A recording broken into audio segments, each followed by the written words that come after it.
Let's try to solve this problem. Find the first term of an arithmetic sequence if a sub 8 is equal to 11 and a sub 9 is equal to 14. Hi guys! Welcome to Love Math, and today we are still finding for the first term of the given arithmetic sequence. Okay, so let's try this problem. So, given tayo ng a sub 8 and a sub 9. So, kung mapapansin natin, magkasunod yung terms natin. Consecutive terms na sila. So, we can easily identify our common difference by subtracting this. So, we have 14 minus 11, and that's how many? Correct, 3. So, our common difference is 3. Okay? We have here a sub 1 na missing.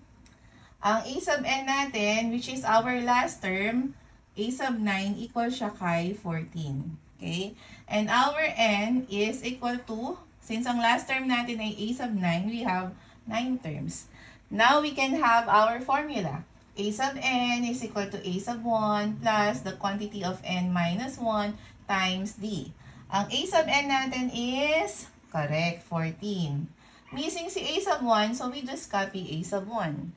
Okay, plus our n, which is 9, minus 1 times our d, which is 3.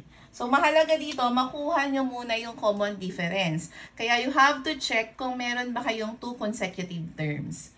Okay, para isa-subtract nyo na lang.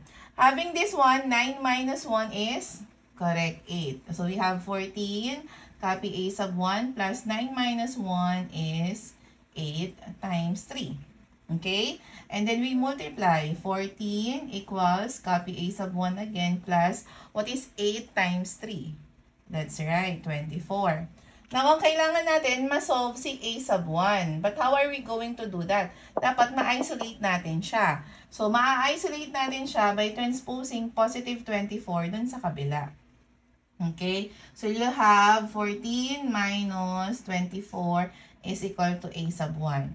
O, what is 14 minus 24? Para pagbalik-tarin na lang natin para mas mabilis. So, 24 minus 14 is, correct, 10. So, we have a sub 1 is equal to 10. Pero sino mas mataas? Si 14 or si 24? Si 24. That's why we're getting negative.